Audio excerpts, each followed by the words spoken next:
अस्सलामुअलैकुम व्यूवर्स, जावेद साहब या स्टेप टूवर्ड्स लाइट के साथ व्यूवर्स इंशाल्लाह आज हम मुताले पाकिस्तान क्लास 10 का जो रिमेनिंग पार्ट है, पार्ट सेकंड, उसको हम डिस्कस करेंगे। व्यूवर्स आज जो हमारे टॉपिक्स हैं वो है मोहतरमा बेनज़ीर भुट्टो साहिबा, इसके जो दो अदवार थे और जो उसके बाद मोहम्मद नवाज शरीफ साहब के जो अदवार थे और जनरल मुशर्रफ साहब का जो दौर हुकूमत रहा उस पर हम बात करेंगे।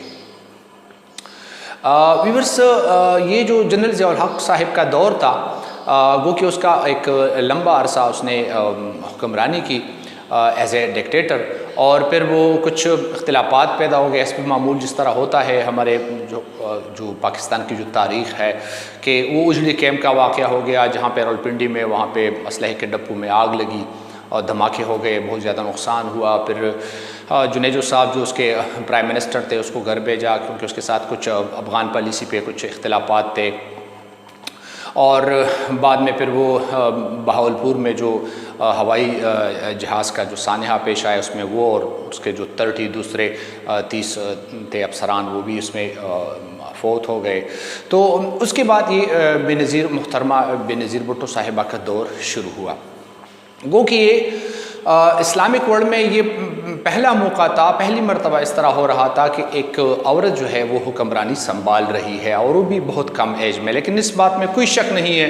कि जो मोहतरमा बेनज़ीर भुट्टो शहीद साहिबा थी, तो उसमें जो गट्स थे, जो पॉलिटिक्स के हवाले से जो शऊर था, जो बेदारी थी और जो अक़ल और फ़हम वो रखती थी, उसकी मिसाल बहुत कम मिलती है। यानी वो समझती थी that how to run a government, बेहतर अंदाज से किस तरह निज़ाम को चलाया जा सकता है, और इसमें भी कोई शक नहीं है कि वो बहुत सिंसियर भी थी। लेकिन यहाँ पे उसने जब स्टार्ट किया 1988 के इलेक्शन में वो जीत गई, और मोहतरमा बेनज़ीर भुट्टो साहिबा ने स्टार्ट लिया बहुत अच्छे अंदाज के साथ। और उस वक़्त जो एक टेंशन जो चल रहा था, जो हस्ब मामूल जो पहले ही दिन से क्या पाकिस्तान से लेकर ताहाल वो चल रहा है, इंडिया और पाकिस्तान के दरमियान जो कॉम्प्लेक्ट जो एक कशाला चल रहा है, तो उस वक़्त जो राजीव गांधी और यहाँ बेनज़ीर भुट्टो साहिबा, उनके दरमियान एक एग्रीमेंट हो गया कि भाई हम जो एटमी तनसीबात हैं दोनों ममालिक में, उन पर हम हमले नहीं करेंगे, और ये एक बहुत अच्छा स्टेप था। आगे अगर हम बढ़ें तो उस वक़्त पीपल वर्क्स प्रोग्राम का आगाज़, तो उसमें ये था कि जो जवान हैं उनको स्किल्ड बनाया जाए, उनको महारत दी जाए, और ये बहुत एक अच्छा स्टेप था इस एतबार से। फिर जिस तरह हमारे मुल्क में बहुत पहले से ही चीज़ें चली आ रही हैं कि इख्तिलाफात पैदा हो जाते हैं, जब एक अच्छा गवर्नमेंट भी अगर कुछ अच्छे स्टेप्स भी अगर वो उठाए तो फिर भी प्रॉब्लम्स क्रिएट होते हैं। और यहाँ पे व्यूअर्स एक बात जो मैं ज़रूरी समझता हूँ, जिस तरह एक गवर्नमेंट होती है और एक अपोजिशन, तो अपोजिशन का बहुत बड़ा रोल है, लेकिन अनफॉर्चुनेटली हमारे मुल्क में ये रोल भी नेगेटिवली यूज़ किया जाता है। यानी अगर गवर्नमेंट में जो एक्टिव गवर्नमेंट में है, तो अगर वो अच्छा स्टेप भी उठाए तो वो भी उनको तंग करते हैं और उनको उसके रास्ते में वो हर्डल्स क्रिएट करते हैं, सिर्फ ये सोच के कि अगर इनके ये स्टेप्स कामयाब हो गए तो अगले इलेक्शन भी इनके हैं और हुक्मरानी इनकी है, इक़्तिदार इनका है। तो ये यहाँ पे बहुत ज़रूरी है कि अगर एक अपोजिशन ये कुर्बानी दे कि उनके जो गवर्नमेंट के जो एक्टिंग गवर्नमेंट होती है, अगर उनको वो सपोर्ट करे अच्छे स्टेप्स में, तो शायद फिर इनकी जब हुकूमत आएगी तो इनको भी वो सपोर्ट करेंगे और तंग नहीं करेंगे। तो ये एक प्रॉब्लम हमारा है। तो हस्ब मामूल उस वक़्त जो इस्लामी जमहूरी इत्तेहाद था, नवाज शरीफ और जो उस वक़्त की जो इस्लामी पार्टीज़ थी वगैरह वगैरह, तो वो इत्तेहाद और पीपल्स पार्टी के दौरान यानी गवर्नमेंट के दरमियान कुछ इख्तिलाफात पैदा हो गए, और उस इख्तिलाफात की बुनियाद पे टाउन टू बी का इस्तेमाल किया गया। जो प्रेसिडेंट थे उस वक़्त के ग़ुलाम इसा खान साहिब, और उसने असम्बली को डिज़ाल्व किया। असम्बली जो सूबाई और कौमी असम्बली थी उनको तहलील किया गया। उसके बाद फिर 1990 के इलेक्शन आ गए, और हस्ब मामूल ये तो वो जिस तरह कहा जाता है ना कि नंबर बाई नंबर आते हैं, कभी पीपल्स पार्टी की हुकूमत आती है, उसके बाद नवाज शरीफ की हुकूमत आएगी, उसके बाद इस तरह, मतलब ये इस तरह एक सिलसिला चल रहा है। तो अभी थोड़ा सा चेंज आया है पीटीआई की वजह से, लेकिन खुदा करे कि ये चेंज फिर इफ़ेक्टिव भी हो और इसके कुछ फ़ायदे भी हो कौम को मुल्क को। अदरवाइज़ 2 पार्टी सिस्टम था, तो ऐसा ना हो कि सिर्फ 3 पार्टी सिस्टम बन जाए, उसके बाद फिर पीपल्स पार्टी की हुकूमत बने और उसके बाद फिर नवाज शरीफ की हुकूमत बने और फिर उसके बाद फिर PTI। तो ये खुदा करे कि ये कुछ अच्छे स्टेप्स उठाएँ, लेकिन सॉरी टू से अभी तक कुछ इस तरह ज़्यादा फील नहीं हो रहा, महसूस नहीं हो रहा और नज़र नहीं आ रहा। बहरहाल नवाज शरीफ साहब ने जब हल्फ उठाया उसने एज ए प्राइम मिनिस्टर, तो उसने कुछ अच्छे स्टेप्स भी लिए, जिस तरह NFC अवार्ड जो कौमी मालियाती कमीशन अवार्ड था कि सूबों को पूरा हक दिया जाएगा, और शरीयत बिल पास किया 1991 को। फिर सेल्फ स्टार्ट बिजनेस खुद रोज़गार स्कीम। व्यूअर्स, ये हमारे जिस तरह नवाज शरीफ साहब हैं या मोहतरमा बेनज़ीर भुट्टो साहिबा थी या जो दूसरे पॉलिटिशियंस हैं जो गवर्नमेंट्स गुजरे हैं, बाज़ मौक़ों पे बहुत अच्छे स्टेप्स लिए भी हैं, लेकिन अनफॉर्चुनेटली बाद में उसको उस पर चेक नहीं रखा और उसकी जो बद इंतज़ामी है उसके बाद, और जो मतलब हक़दार को अपना हक़ अक्सर नहीं मिला है, और यही रीज़न है कि फिर उसका जो ख़मियाज़ा है वो आवाम को ही भुगतना पड़ता है। तो इसके अलावा लाहौर इस्लामाबाद मोटरवे 1992 में इसका इफ्तिताह किया गया, मतलब इस पे काम शुरू हुआ, और बाद में दूसरा जो जब इसका दौर आया 1996 में, तो 97 में उसने इसकी बाकायदा उसने इनागोरेशन की, इफ्तिताह किया, और ये बहुत एक अच्छा स्टेप था, बहुत ज़बरदस्त, क्योंकि साउथ एशिया में ये हमारे लिए फ़ख्र की बात है कि हमारे पास मोटरवे है। इसके अलावा पब्लिक ट्रांसपोर्ट स्कीम, बहुत अच्छा ये स्कीम था, लेकिन उसका भी कुछ लोगों ने, बल्कि बहुत सारे लोगों ने इसका गलत फ़ायदा उठाया, और जो असर रसूख रखते थे अनफॉर्चुनेटली, तो उन लोगों ने अपने नाम पे वो गाड़ियाँ निकाली, और फिर बाद में कुछ जो इंस्टॉलमेंट्स थे वो अदा किए, लेकिन बहुत सारे इंस्टॉलमेंट्स वो अदा न हो सके, और ये हमारे लिए बहुत बड़ा एक अलमिया है। और इस तरह बहुत सारे प्रोजेक्ट्स में इस तरह हमारे मुल्क में होता रहा है। फिर हस्ब मामूल डिफरेंसेस पैदा हो गए PM के दरमियान और प्रेसिडेंट ग़ुलाम इसाक़ खान के दरमियान। किस बात पे? जो 58B था, the appointment of chief of the army staff की, उसकी जो तकर्री है chief of the army staff की, वो प्रेसिडेंट के हाथ में थी, और ये जो असम्बली डिज़ाल्विंग है, असम्बलियों की तहलील है, इस पर कुछ डिफरेंसेस पैदा हो गए, और उसने असम्बलियाँ डिज़ाल्व की, और हस्ब मामूल फिर बेनज़ीर भुट्टो साहिबा का दूसरा दौर शुरू हुआ। 1993 में असम्बली डिज़ाल्व हो गई, इलेक्शन हो गए, और फिर मोहतरमा बेनज़ीर भुट्टो साहिबा को हुकूमत करने का मौका मिला। जो ही इसने इक़्तिदार संभाला, तो इस मरतबा ये बहुत मुहतात थी, क्योंकि पहला एक्सपीरियंस हो चुका था कि मुश्किल हालात से गुज़रना है, और रिफॉर्म्स लाने हैं, और मुल्क के इस गाड़ी को चलाना है अच्छे तरीके के साथ, ताकि मुश्किलात ना हो या प्रॉब्लम्स क्रिएट ना हो, हर्डल्स पैदा ना हो। लेकिन फिर ऐसा हुआ कि जो MQM था, महाजर कौमी मूवमेंट, और पाकिस्तान पीपल्स पार्टी के दरमियान इख्तिलाफात फिर बढ़ गए, खलीज पैदा हो गई, और पूरे सिंध में कुछ जलसे जुलूस निकाले गए, और जो रिज़ल्ट सामने आया तो वो ये था कि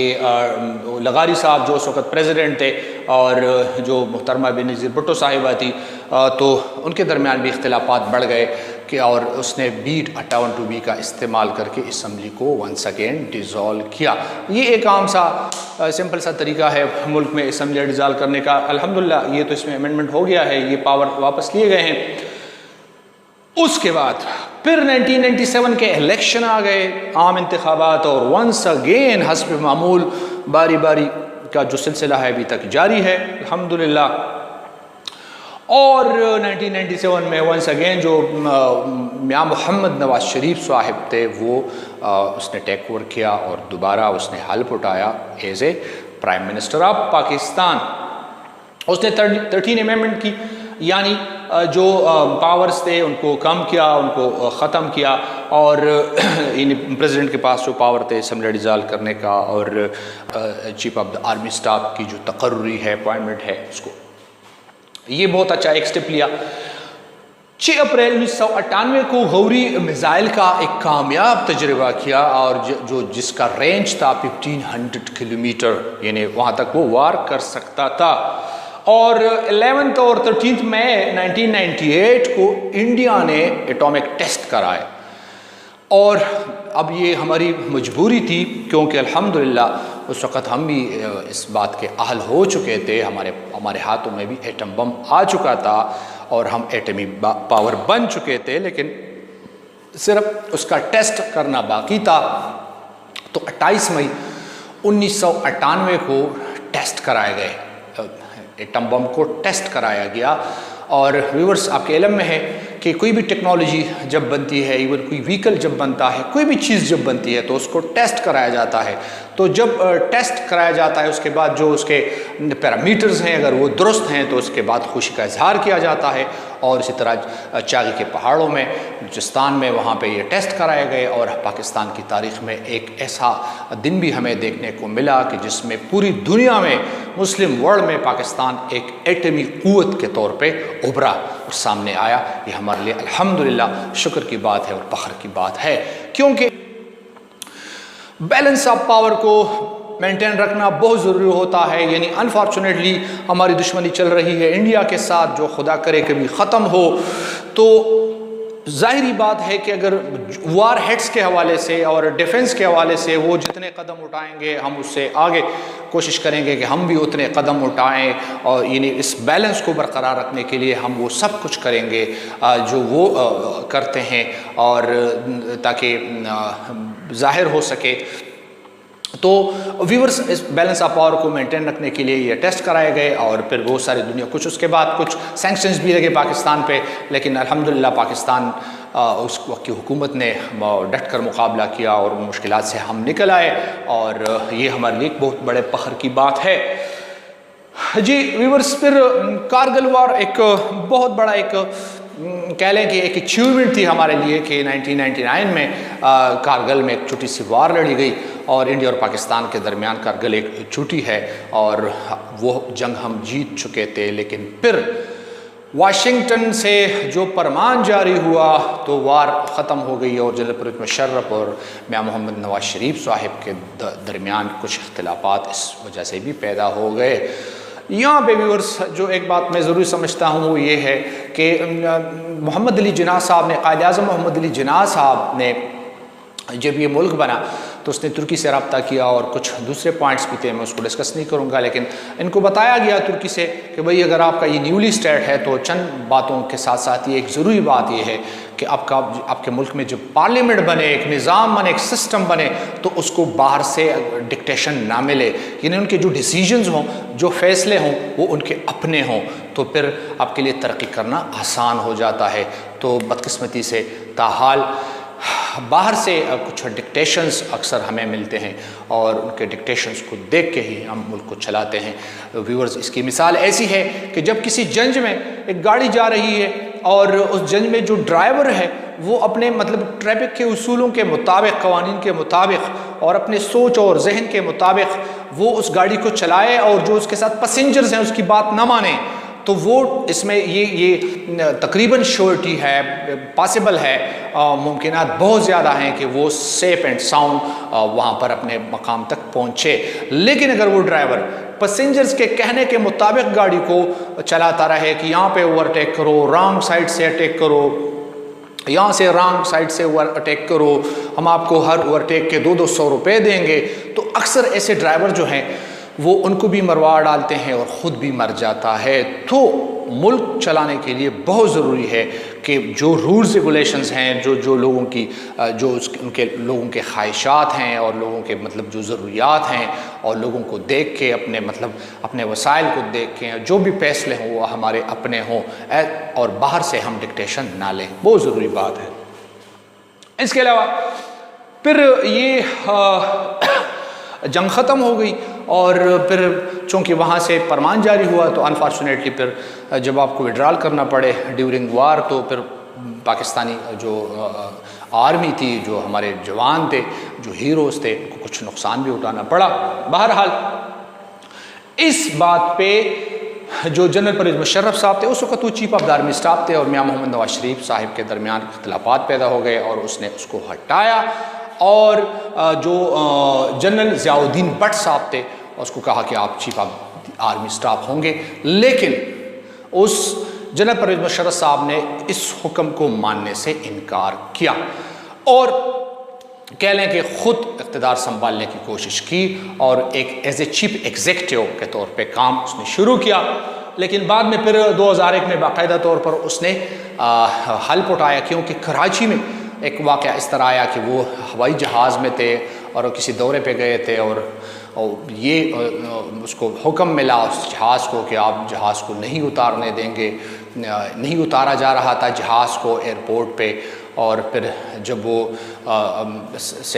सेफली वो उसने लैंडिंग की जहाज़ ने, तो बाद में फिर उस जनरल परवेज़ मुशर्रफ साहब ने फ़ौजी ताकत से हुकूमत उनसे छीन ली और ख़ुद इक़्तिदार की सीट पे बैठ गए।